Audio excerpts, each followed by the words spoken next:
सतलोक आश्रम वाले भाई संगत को जिस दिशा में, जिस रास्ते पर ले जाना चाह रहे हैं, ले जा रहे हैं, ये इस भक्ति मार्ग में ये इनका करना कहाँ तक उचित है। जो ये सम्मान करवाना, सम्मान लेना जगह जगह जाकर, तो इस विषय में हम पवन भगत जी से जानेंगे कि पवन भगत जी आप इस लाइव के माध्यम से संगत को पूरे देश विदेश में जहाँ भी संत रामपाल जी महाराज जी की संगत है उन तक ये संदेश आप लाइव के माध्यम से आप किस आधार से इस चीज़ को लेते हैं और इस विषय पर आपके क्या विचार हैं, तो आप संगत को थोड़ा बताने का कष्ट करें, कृपया करें, तो कि संगत भी इससे अवगत हो, जानकारी मिले, तो अपनी भक्ति और मर्यादा बचाएं। तो बताएं पवन भगत जी आप संगत को। सर्वप्रथम परमपिता परमेश्वर सतगुरु रामपाल जी के चरण कमल में दास का अनंत कोटि दंडवत प्रणाम। लाइव वीडियो देख रहे आप सभी भगत भाई बहनों को दास की तरफ से प्यार भरा सत्साही। भाई और बहनों, जिस प्रकार से कजोड़ जी 2014 में बरवाला कांड हुआ, परमेश्वर रामपाल जी, हालांकि दुनिया तो इनके विषय में अभी इतना नहीं जानती है, नहीं जान पाई है, लेकिन उनके शिष्य होने के नाते, उनके सानिध्य में रहने के कारण, उनके वचनों से परिचित होने के कारण हम उनके कुछ एक फॉलोवर ये भली भांति जानते हैं, पहचानते हैं कि सतगुरु रामपाल जी कोई सामान्य शख्सियत नहीं है। ये वो परम शक्ति है जिसे मुसलमान मस्जिदों में ढूंढते हैं अल्लाह के नाम पर। ईसाई भाई जिसे चर्चों में ढूंढते हैं मसीहा कहकर। सिख भाई सदियों से जिस गुरु ग्रंथ साहिब का पाठ करते हैं वाहे गुरु कहकर, और हिंदू भाई जिसे महादेव की संज्ञा देते हैं। असल में वो एकमात्र परम शक्ति, परम सत्ता, परम पूज्य परमेश्वर सतगुरु रामपाल जी हैं। इस पृथ्वी लोक पर हम जितने भी प्राणी हैं, स्त्री या पुरुष, हमारी बुद्धि बहुत ही संकीर्ण है। यहाँ चाहे कोई देश का प्रधानमंत्री बना हो, चाहे किसी राष्ट्र का राष्ट्रपति बना हो, हम सिर्फ जीव कैटेगरी में हैं, इंसान हैं। जैसे हमारे पूर्व जन्म के लेख होते हैं, कर्म होते हैं, उस आधार से कोई जीव भिखारी बन जाता है, कोई जीव प्रधानमंत्री बन जाता है। तो यहाँ जितने भी स्त्री और पुरुष हैं, जीव हैं, सबकी बुद्धि संकीर्ण है अध्यात्म को लेकर। तो परमेश्वर जब इस पृथ्वी पर आते हैं अपने सतलोक से चलकर, तो हम जीव आत्माओं की बुद्धि अनुसार उन्हें भी एक ऐसा ही रोल करना पड़ता है, एक संत की भूमिका करनी पड़ती है। हम इंसानों को समझाने के लिए उस परम शक्ति को भी इंसान बन के आना पड़ता है, ताकि वो हमसे बात कर सके, हमसे मिल सके, हम उनके ज्ञान से परिचित हो सकें, और जो मकसद परमात्मा सतलोक से लेकर आते हैं वो मकसद थोड़ा बहुत हमारी समझ में आ सके। अब वो परमेश्वर जब यहां सामान्य व्यक्ति की तरह लीला करता है, सामान्य संत की भूमिका करता है, तो हम नादान प्राणी उनको ना पहचान कर अपने जैसा एक सामान्य व्यक्ति, सामान्य संत ही मान बैठते हैं। लेकिन कुछ एक आत्माएं ऐसी होती हैं जिनके पूर्व जन्म के संस्कार मजबूत होते हैं। उन आत्माओं पर इस ज्ञान का असर जल्दी हो जाता है। वो आत्माएं संत को बहुत शीघ्र पहचान लेती हैं। फिर उन आत्माओं की गति भक्ति मार्ग में, अध्यात्म में, उन आत्माओं की सोच, उनके विचार अन्य लोगों से बहुत ज्यादा डिफरेंट होते हैं। और फिर उन आत्माओं में भी आपस में विचारों को लेकर धीरे धीरे मतभेद होना शुरू हो जाता है। वो निम्न कैटेगरी वाले समझते हैं कि जितना हमने सत्संग सुने हैं, जितना हमने गुरु का सानिध्य किया है, बस उतना ही ज्ञान है, और जो हमें बात समझ में आ गई वो ही सर्वोत्तम है। और जो थोड़ा ऊंची जो कैटेगरी की आत्माएं हैं, जिन पर गुरु की विशेष रजा हुई, मेहर हुई तत्व ज्ञान को समझने की, वो आत्माएं फिर अध्यात्म को उस हिसाब से लेती हैं। और नीचे वाली आत्माएं समझ नहीं पाती उनके विचारों को, तो एक ही संगत में होने के कारण, एक ही गुरु के शिष्य होने के कारण उन दोनों में आपस में विचारों को लेकर मतभेद शुरू हो जाता है, एक जंग छिड़ जाती है। तो यह स्थिति वर्तमान में सतगुरु रामपाल जी की संगत में उत्पन्न हो चुकी है। सन 2014 बरवाला कांड तक तो सभी आत्माएं एक ही कैटेगरी में थी। आश्रमों में आ रहे थे, जा रहे थे, खा रहे थे, पी रहे थे, गुरु जी के सत्संग सुन रहे थे, अच्छे लग रहे थे, वापस अपने घर पे आके वही काम धाम कर रहे थे।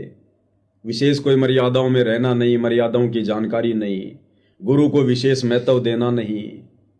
संसार में भी रमे हुए थे, आश्रमों में जाते थे तो भगत बन जाते थे, संसार में वापस आते थे तो संसारी बन जाते थे। लेकिन अब 2014 बरवाला कांड के बाद सतगुरु रामपाल जी की विशेष मेहर से कुछ एक आत्माओं में जागृति आना शुरू हुई। परमेश्वर रामपाल जी ने अलग से अपना एक मार्ग चलाया, साध संगति। अपनी उन विशेष आत्माओं को साध संगति से जोड़ना शुरू किया। अपना विशेष तत्व ज्ञान, गूढ़ ज्ञान, सार ज्ञान, तत्व भेद उन आत्माओं तक पहुंचाना शुरू किया। और वे आत्माएं धीरे धीरे अपने गुरुदेव भगवान को, इस भक्ति मार्ग को विशेष तौर पर समझने लगी और उसी प्रकार से वो व्याख्या करने लगी। गुरु को परमात्मा कहने लगी, भगवान कहने लगी। गुरुदेव को कैसे परमात्मा मानकर प्रसन्न किया जाए मोक्ष के लिए, तमाम प्रकार की वो आध्यात्मिक क्रियाएं करने लगी।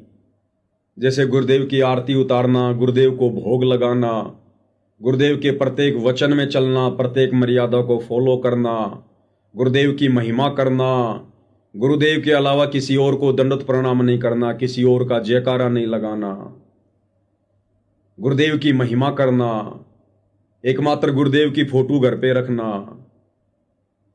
तो इन बातों को लेकर जो निम्न, जो कैटेगरी वाली आत्माएं थी, विशेषकर जिनको सतलोक आश्रम में जाने वाले भाई बहनों के नाम से जाना जाता है, गुरुदेव के बेटा बेटी, भाई बंधु, रिश्तेदारों के नाम से जाना जाता है, ये वो निम्न कैटेगरी की आत्माएं हैं जिनको ये तत्व ज्ञान अच्छे से समझ में नहीं आया, जिनको गुरु अच्छे से समझ में नहीं आया।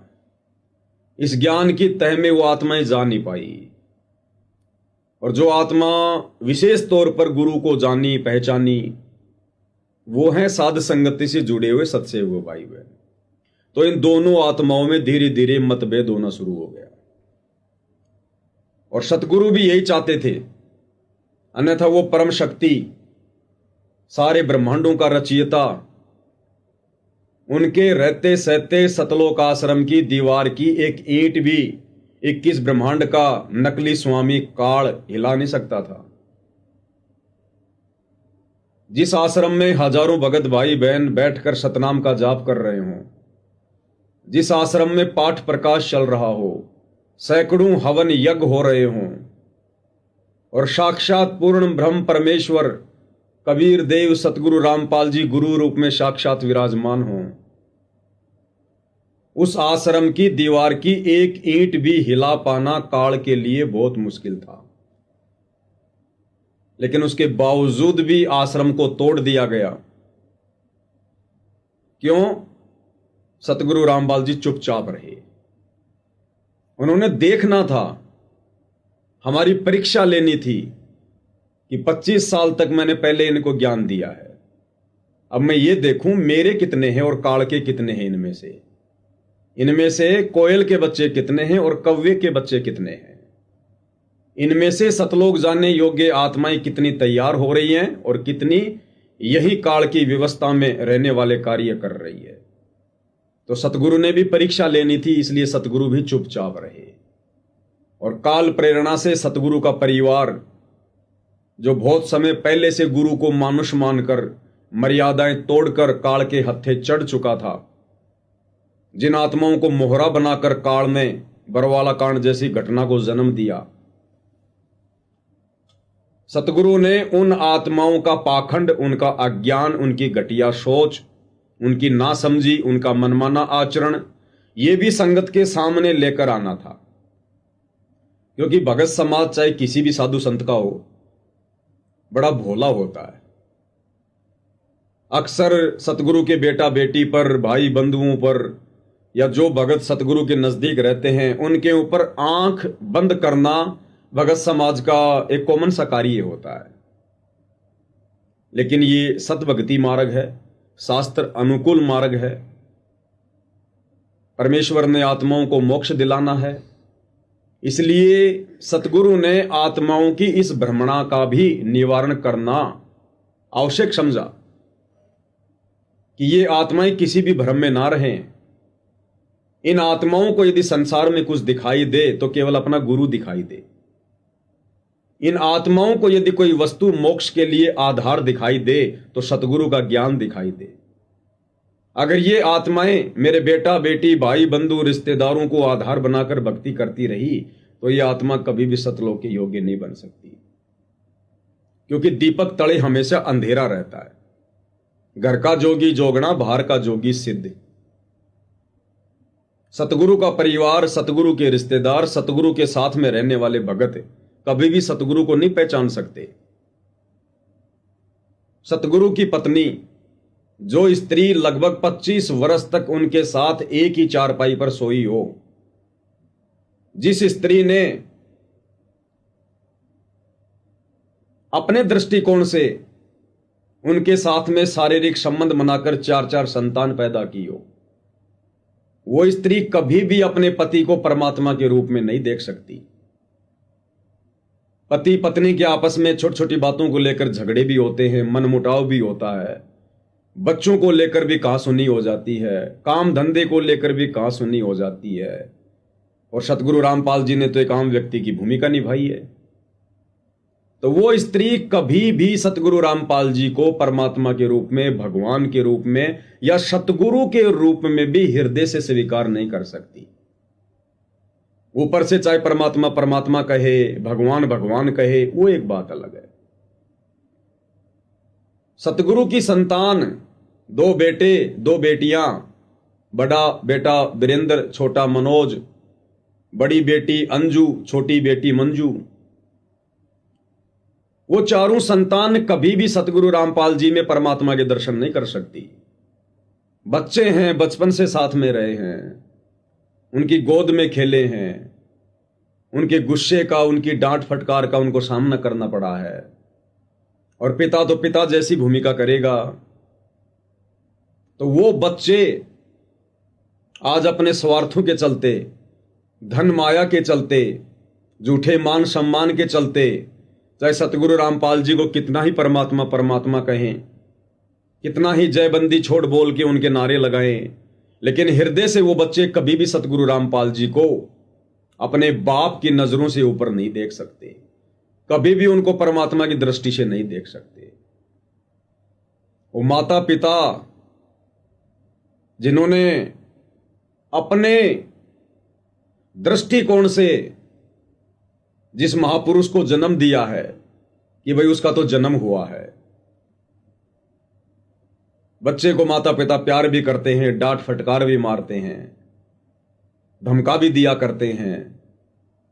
जैसे 650 साल पहले कबीर परमात्मा नीरू और नीमा की झोपड़ी में रहकर लीला कर रहे थे बाल्यावस्था में, तो कैसे नीमा और नीरू उनको थप्पड़ मार दिया करते थे, उनको धमका दिया करते थे। तो सामान्य सी बात है ये तो माता पिता के लिए, बच्चे को डांटना फटकारना, एक आध थप्पड़ मारना, उसकी पिटाई करना। तो वो माता पिता भले ही उनसे नाम उपदेश लेकर, उनके कहने से भले ही उनको मुंह से जयबंदी छोड़ कहते रहें, गुरुजी कहते रहें, भगवान भगवान कहते रहें, लेकिन वो माता पिता इंद्रो देवी और भगत नंदराम जाट, जिन्हें दुनिया सतगुरु रामपाल जी के माता पिता कहती है, वो कभी भी सतगुरु रामपाल जी को परमात्मा के रूप में स्वीकार नहीं कर सकते। और नादान संगत सबसे बड़ा धोखा यही खा जाती है कि ये तो गुरुजी का बेटा है, ये गुरुजी की बेटी है, ये तो गुरुजी की माता जी है, अरे ये तो हमारी गुरु माता है।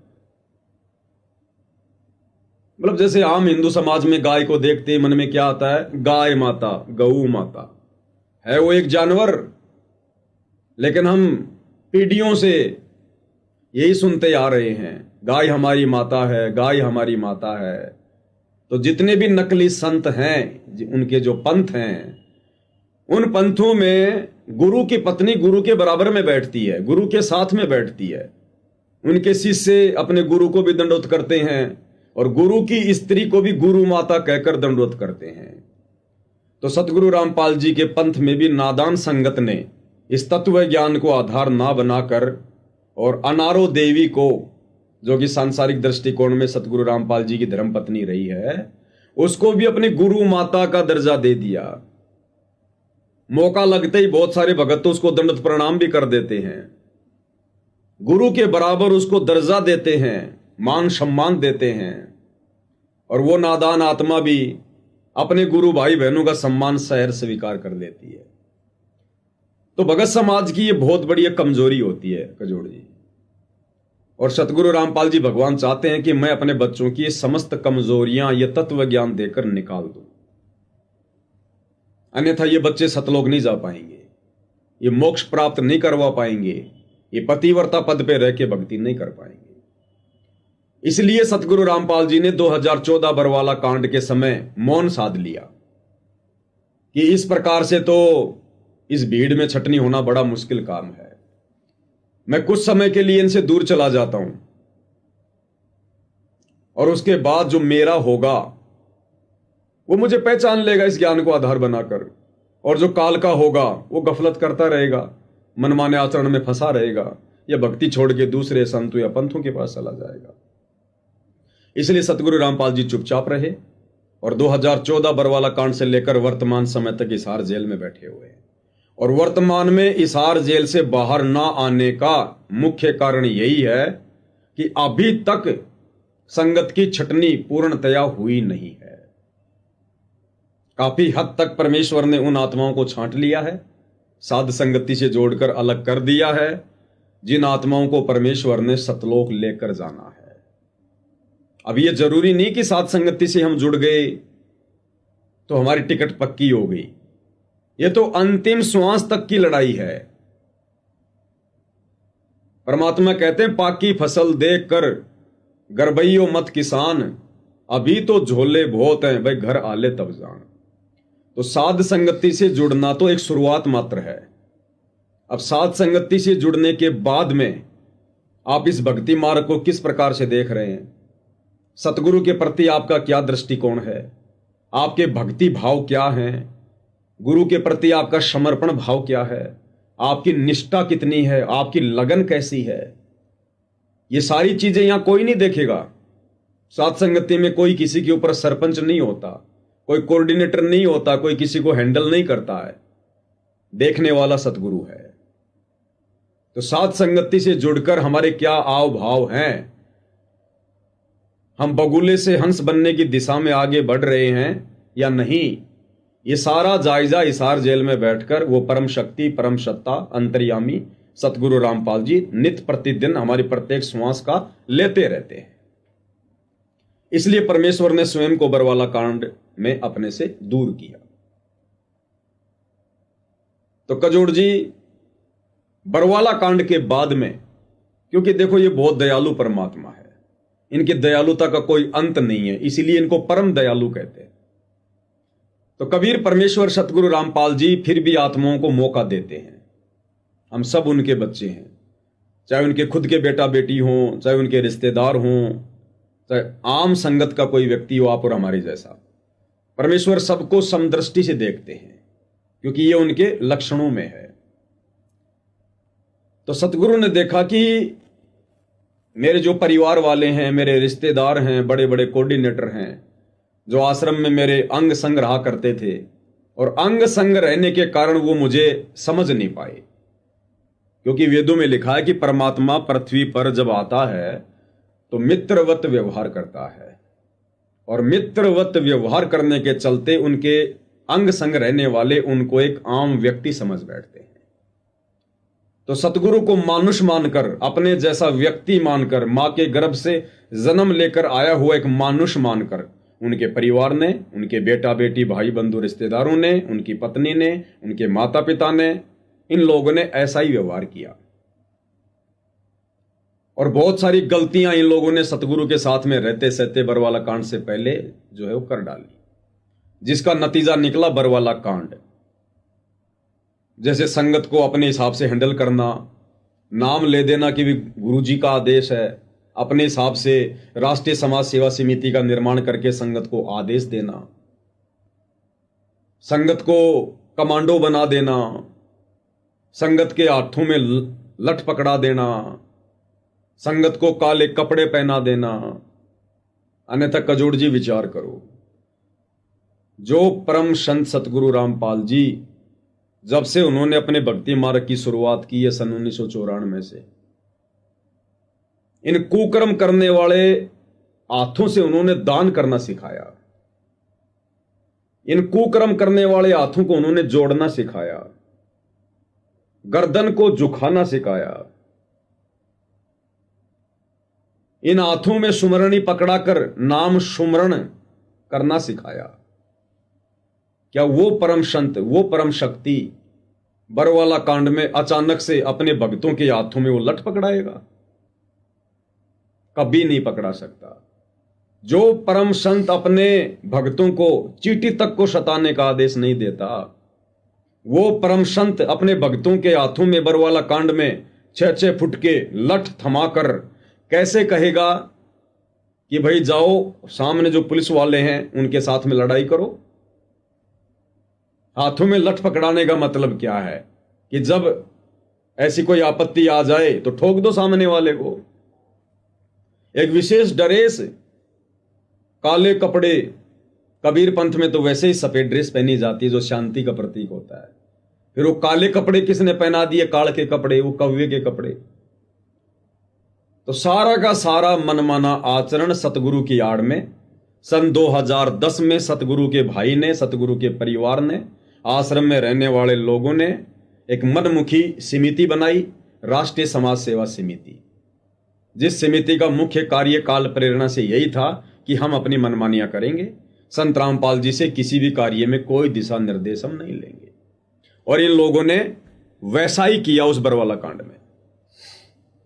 तो सतगुरु ने हिसार जेल में बैठकर एक तीर से अनेकों शिकार किए। संगत के भी ज्ञान का झाड़ा लेना था, मेरे कितने हैं, काल के कितने हैं, मेरी गैर हाजिरी में मेरे ज्ञान को आधार बनाकर कौन चलेगा, या मेरे परिवार की पूंछ पकड़ के चलते रहेंगे। और उस परिवार का अज्ञान, पाखंड, मनमाना आचरण, उनके काले चेहरे, उनके कुकर्म, ये भी परमात्मा ने संगत के सामने रखने थे ताकि संगत सावधान हो जाए। और आज आप देख रहे हैं 2014 बरवाला कांड से पहले सतगुरु के परिवार ने, आश्रम मैनेजमेंट ने जितने भी कुकर्म किए, मनमाने आचरण किए, सतगुरु ने दयालुता दिखाते हुए उनको भी एक मौका दिया कि हो सकता आगे ये लोग संभल जाएं, सुधर जाएं, ये लोग अपने गुनाहों की सतगुरु से माफी मांग लें, इनको पश्चाताप होना शुरू हो जाए। लेकिन इसके विपरीत इन लोगों ने और बड़ी बड़ी गलतियां करना शुरू कर दिया। अपने आप को फ्री समझकर, स्वतंत्र समझकर कि चलो भाई आश्रम में थे तो सतगुरु का थोड़ा बहुत दबाव था, अब तो सतगुरु हमसे दूर, हम सतगुरु से दूर, हम अपनी मनमानी करेंगे, अब हमारा कौन क्या बिगाड़ लेगा। जैसे सृष्टि रचना में गुरुदेव ने बताया कि जब सहजदास के रूप में परमात्मा ने इस काल और दुर्गा को सतलोक से 21 ब्रह्मांड सहित बाहर निकाल दिया, उसके बाद में ये काल दुर्गा के साथ में मनमानी करने लगा और इसने कहा कि अब मेरा कौन क्या बिगाड़ देगा, मेरा जो बिगड़ना था वो तो बिगड़ चुका है, यानी सतलोक से तो मुझे धक्के मार के निकाल ही दिया है, अब मेरा कौन क्या बिगाड़ेगा, अब मैं अपनी मनमर्जी करूंगा। फिर दुर्गा भी विवश हो गई, उसकी हर बात उसने माननी पड़ी। तो इसी प्रकार बरवाला कांड से पहले सतगुरु का परिवार हल्का फुल्का कुछ तो दबाव में था, कुछ तो भय था, लेकिन बरवाला कांड के बाद तो ये लोग बिल्कुल फ्री हो गए। और उसके बाद आप देख रहे हैं कजोड़ जी, जिन कर्मों को ना करने की शिक्षा सतगुरु रामपाल जी ने समाज से संघर्ष करते हुए अपने संगत को सन 1994 से 2014 तक दी, वो सारे के सारे कर्म सतगुरु की मर्यादाओं की धज्जियां उड़ाते हुए उनके परिवार ने, उनके भाई बंधुओं ने, इन कोऑर्डिनेटरों ने सहर्ष संगत से करवा दी और नादान संगत भी सहर्ष करती चली गई। राजनीति का सतगुरु का 36 का आंकड़ा और बरवाला कांड का मुख्य जिम्मेदार सतगुरु ने जिस हरियाणा के पूर्व सीएम भूपेंद्र सिंह हुड्डा को बताया और कहा कि भूपेंद्र सिंह हुड्डा, इसके तो इतने लंबे लंबे कीड़े पड़ेंगे। ये सतगुरु का वचन है, 7 वचन पलटे नहीं पलट जाए ब्रह्मांड। और कहा कि भूपेंद्र सिंह हुड्डा ने तो पाप कर्मों की मालगाड़ी भर ली। उसी भूपेंद्र सिंह हुड्डा का समर्थन सन 2019 में सतलोक आश्रम वालों ने, सतगुरु के परिवार वालों ने खुद भी किया और नादान संगत से भी करवा दिया, यानी परमात्मा के द्रोही का समर्थन करवा दिया। 2019 में जब कांग्रेस हार गई, बीजेपी जीत गई, आश्रम वालों की दाल नहीं गली। फिर इन्होंने 2024 के चुनाव में बीजेपी का पल्लू पकड़ लिया और किस प्रकार से इन्होंने नादान संगत को पीले पर्चे निकाल निकाल कर, गुरु के नाम के आदेश बता बता कर यहां तक संगत को डरा दिया कि भाई अगर बीजेपी को वोट नहीं दोगे तो उसका नाम खंड माना जाएगा, किसी भी आश्रम में उसकी एंट्री नहीं होगी, उसका नाम शुद्ध नहीं होगा। इतना डरा दिया गया संगत को। और यह मनमाना आचरण सतगुरु के विधान और मर्यादाओं के विरुद्ध संगत से करवाया गया। उसके बाद तो बहुत सारे कुकर्म लाइन लग गई। फिर तो धनाना में स्टेडियम बना रहे हैं, बस स्टैंड बना रहे हैं, एम्बुलेंस चला रहे हैं, बसें चला रहे हैं, आश्रमों पे आश्रम खोले जा रहे हैं, आश्रमों में हॉस्पिटल बना रहे हैं, गुंडों की सीबीआई जांच करवा रहे हैं, आरक्षणों में भाग ले रहे हैं, किसी की धर्मशाला बनवा रहे हैं, दुनिया भर के धरने, प्रदर्शन, रैलियां गिनती नहीं। और साथ में सतगुरु ने साध संगतियां शुरू करवा कर अपने बच्चों का हल्का फुल्का ज्ञान योग खोलकर ज्ञान आधार से संदेशे भी दिलवाते रहे। इन आश्रम वालों के काले कुकर्म, इनका पाखंड, इनका मनमाना आचरण भी सामने रखवाते रहे, जिस कारण से साध संगति से जुड़ी हुई आत्माएं ज्ञान को आधार बनाकर सतगुरु के आशीर्वाद से अध्यात्म में निरंतर ऊंचाइयों पर बढ़ती चली गई। और जो भाई बहन ज्ञान को आधार बना नहीं पाए, साध संगति वाले संदेशों से जिन्होंने ईर्ष्या पाल ली, वो भाई बहन निरंतर सतलोक आश्रम मैनेजमेंट हरियाणा के कुकर्मों में सहयोग देकर अध्यात्म में नीचे की ओर गिरते चले गए। और आज निसंदेह सतगुरु रामपाल जी परमेश्वर जी की संगत में 90% आत्माओं की छटनी हो चुकी है। यानी आश्रमों से जुड़ी ऐसी कोई भी संगत नहीं है, ऐसा कोई भी भाई बहन भगत नहीं है, वो चाहे देश में हो चाहे विदेश में हो, संगत चाहे लाखों में हो चाहे करोड़ों में हो। हर एक संगत वालों को साध संगति के विषय में पता है। साध संगति के वीडियो हर भगत ने देखे हैं, लेकिन अब वो जानबूझकर आंख बंद करके बैठे हुए हैं। तो 90% सतगुरु रामपाल जी की संगत की 2014 बरवाला कांड के बाद से छटनी हो चुकी है। मुश्किल से 10% आत्माएं बची हैं। और उन आत्माओं को समय तब तक है जब तक सतगुरु हिसार जेल से अपनी लीला पूरी करके बाहर नहीं आ जाते। तो कजोड़ जी, मैंने अध्यात्म को जितना समझा है गुरुदेव के आशीर्वाद से, उस दृष्टिकोण से मैं पवनदास ये कह सकता हूं कि सतगुरु रामपाल जी का मिशन लगभग समाप्ति की ओर है। यानी लोग तो ये सोच रहे हैं कि ये मिशन हजारों साल चलेगा, अभी देश दुनिया आएगी, एक झंडा होगा, एक भाषा होगी। लेकिन मैं पवन दास ये कहता हूं कि सतगुरु रामपाल जी का शत मिशन, आप शब्दों पे ध्यान देना, मैं उनके मार्ग की बात नहीं कर रहा, मैं उनके मिशन की बात कह रहा हूं। जो विचार लेकर सतगुरु सतलोक से धरती पर आते हैं कि कितनी आत्माओं का मैंने मोक्ष करना है, कितनी आत्माओं को मैंने वापस धरती से सतलोक लेकर आना है, कितनी आत्माओं को काल के जाल से छुड़वाना है, वो है मिशन। और एक होता है पंथ, मार्ग। तो मार्ग तो सतगुरु का इस कलयुग में कई हजारों साल चलेगा, लाखों साल चलेगा। जिस प्रकार 650 साल पहले कबीर परमात्मा आए सन 1398 में, और सन 1518 में मगर से सशरीर सतलोक गए। 120 वर्ष परमात्मा धरती पर रहे। तो वो कुछ अपना एक मिशन लेकर आए थे। उस समय आत्माओं का मोक्ष नहीं होना था, क्योंकि वो निर्धारित समय नहीं था मोक्ष का। लेकिन फिर भी उनका एक मिशन था। क्या मिशन था? कबीर सागर को लिखवाना, 5वें सूक्ष्म वेद की रचना करवाना। दीक्षा कितनी बार में दी जाती है, तत्व ज्ञान क्या है, शास्त्रों में क्या लिखा हुआ है, यह सतगुरु का मिशन था हम आत्माओं को बताना। और कबीर सागर में उन्होंने लिखवा दिया। बहुत सारे उदाहरण वो उन्होंने पेश कर दिए। यह था उनका एक मिशन। उस मिशन को पूरा करके सतगुरु 120 साल बाद वापस सतलोक को चले गए। और दूसरा था मार्ग, क्योंकि मिशन की शुरुआत के लिए एक मार्ग की आवश्यकता पड़ती है। जिस प्रकार बच्चे का टारगेट होता है नौकरी प्राप्त करना, उसके लिए उसको पढ़ने के लिए एक स्कूल की आवश्यकता पड़ती है। तो सतगुरु को अपना मिशन लोगों तक पहुंचाने के लिए एक पंथ की, एक मार्ग की जरूरत पड़ती है। तो मिशन तो सतगुरु का उसी दिन समाप्त हो गया था जिस दिन सतगुरु सर्व कार्य करवाकर मगर से सशरीर सतलोक को चले गए थे। लेकिन मार्ग तो कबीर जी का वर्तमान तक भी चल रहा है। आज लगभग 550 वर्ष हो गए, 600 वर्ष हो गए। मार्ग तो सतगुरु का आज भी चल रहा है।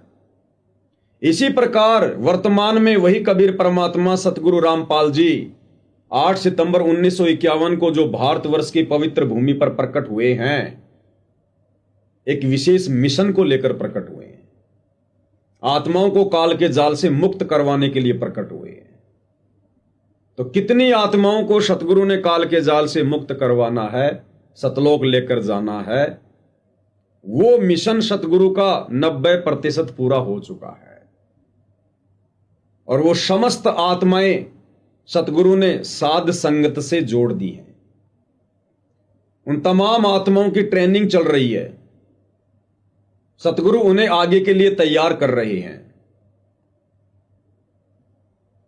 और सतगुरु ने जो मार्ग चलाया सन 1994 से, अपना यथार्थ 13वां कबीर पंथ, ये मार्ग तो सतगुरु का हजारों साल चलेगा, धूमधाम से चलेगा।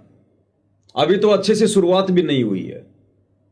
गांव के गांव आएंगे, नगर के नगर आएंगे, दुनिया पलटी मारेगी। इस पृथ्वी पर सतगुरु रामपाल जी की पूजा के अलावा दूसरी पूजा नहीं रह जाएगी। कई हजारों साल तो निर्बाध रूप से चलेगा, फिर लाखों वर्ष धीरे धीरे चलेगा। ये तो मार्ग है उनका, चलता रहेगा जब तक उन्होंने समय निर्धारित किया है। लेकिन मिशन, उनका मिशन उसी दिन पूरा हो जाएगा, समाप्त हो जाएगा जिस दिन सतगुरु स्वयं यहां से सशरीर सतलोक को चले जाएंगे। और कितनी आत्माओं को सेलेक्ट करना है, कितनी आत्माएं लेकर जानी है, वो सतगुरु ने लगभग पूरी कर ली है।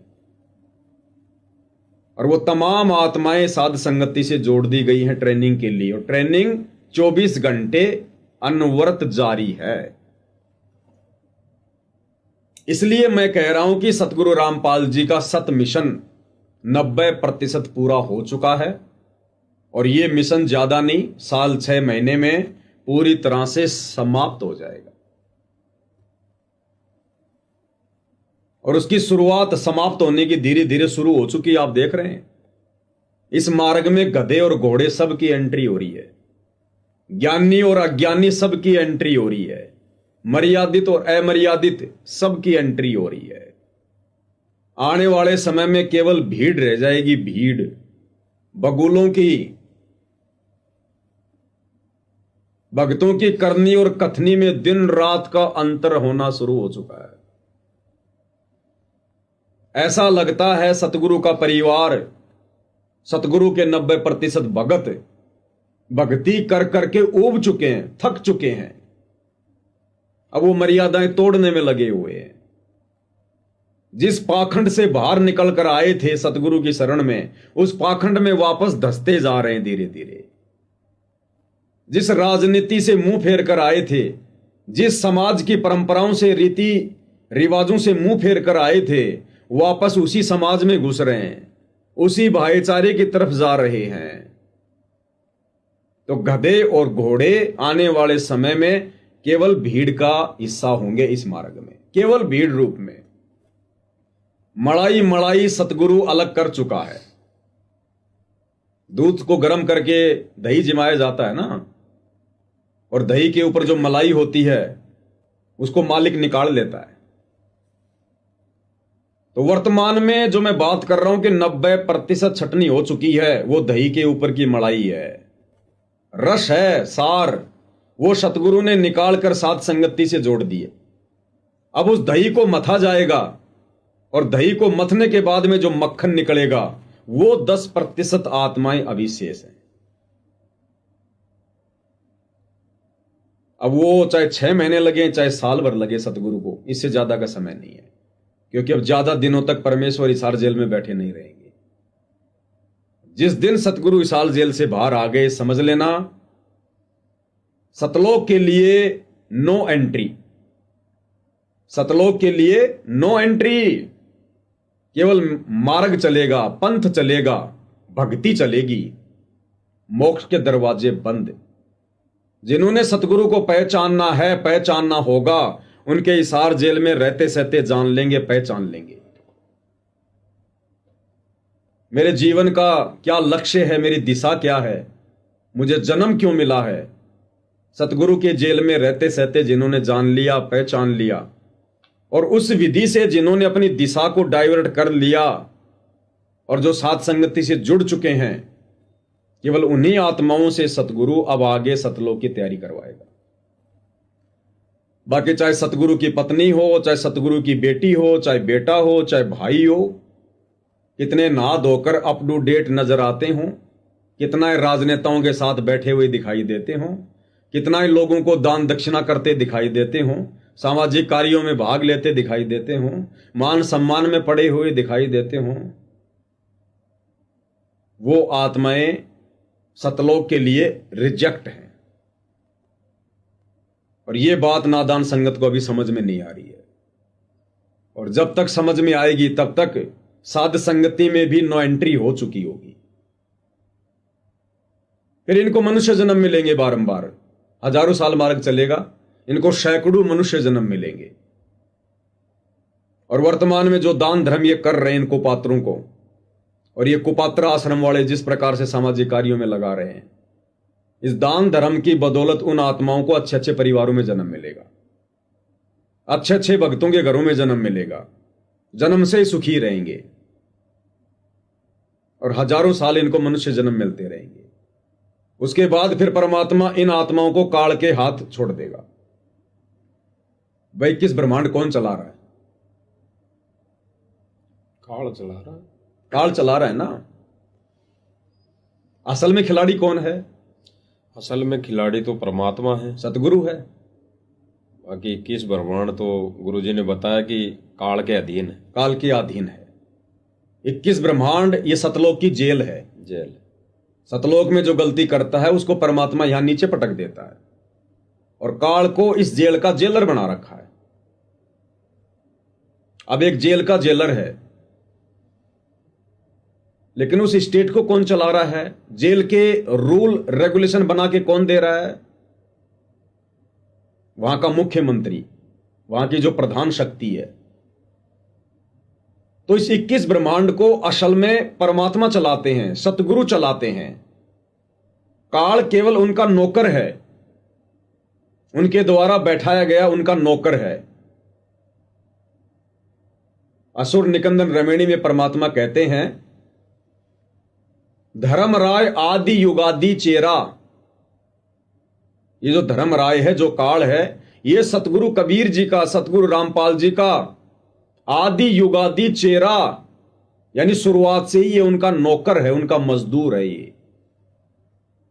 और काल केवल यहां पर सतगुरु के हुक्म से नौकरी कर रहा है। सत का राज धर्म राय कर ही और अपना किया सबे दंड बरही। तो सतगुरु ने केवल अपना नौकर बैठा रखा यहां पर 21 ब्रह्मांड देकर, बाकी सारी सृष्टि का संचालन सतगुरु कर रहे हैं। तो इसके 21 ब्रह्मांडों को गति देने की जिम्मेदारी, चलाने की जिम्मेदारी भी सतगुरु की है। सारे काम हमने किए, हमसे मिले सो निश्चय जिए। तो सारी व्यवस्था सतगुरु देख रहा है। अब 21 ब्रह्मांड को चलाने के लिए 33 करोड़ देवी देवताओं की आवश्यकता है, ब्रह्मा विष्णु महेश की आवश्यकता है, 9 नाथ 84 सिद्धों की आवश्यकता है। और ये सारी व्यवस्था सतगुरु करता है। तो ये आश्रमों से जुड़े हुए भाई बहन, जिनको प्रथम नाम भी मिल गया, सतनाम भी मिल गया, सार नाम भी मिल जाएगा, लेकिन मर्यादाओं में ना रहकर, सतगुरु को ना पहचान कर, दोगला आचरण करते हुए अंत में ये यहीं रह जाएंगे। तो सैकड़ों जन्म तो लगातार इनको मनुष्य के मिलेंगे जब तक ये मार्ग चलेगा। उसके बाद सतगुरु इन आत्माओं को काल के हैंडओवर कर देगा। फिर काल इन्हीं आत्माओं में से 33 करोड़ देवी देवता बनाएगा, ब्रह्मा विष्णु महेश बनाएगा, फिर उनके कर्म फुड़वाएगा। इस प्रकार से इस काल के 21 ब्रह्मांड भी सतगुरु ने ही चलाने हैं। तो अब ये जितनी भी आत्माएं हैं जो साध संगति से नहीं जुड़ पाएंगी, सतगुरु के हिसार जेल से बाहर आने तक, गुरुदेव के हिसार जेल से बाहर आने के बाद साध संगति से जुड़ने का कोई मतलब नहीं है। सतगुरु के हिसार जेल से बाहर आने से पहले पहले तक जो आत्माएं साध संगति से नहीं जुड़ पाई, अपने आप को भगत नहीं बना पाई, मोक्ष के लिए तैयार नहीं कर पाई, वो सभी आत्माएं सतगुरु काल के हैंडओवर करेगा फिर।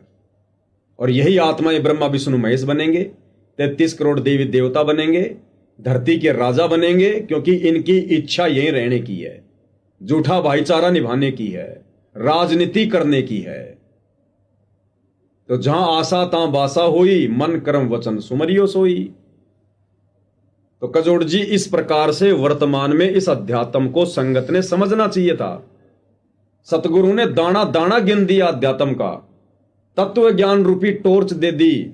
हम कैसी भी समस्या को मिनटों में सुलझा सकते हैं। जो दुनिया का बड़े से बड़ा व्यक्ति नहीं सुलझा सकता, फिर भी संगत आंखों पर गांधारी की तरह काली पट्टी बांधकर महाभारत करवाने की तैयारी में बैठी हुई है कि हम तो जब तक हमारा सर्वनाश नहीं हो लेगा, जब तक हमारा सत्यानाश नहीं हो लेगा, तब तक हम ये अज्ञानता वाली पट्टी नहीं खोलेंगे।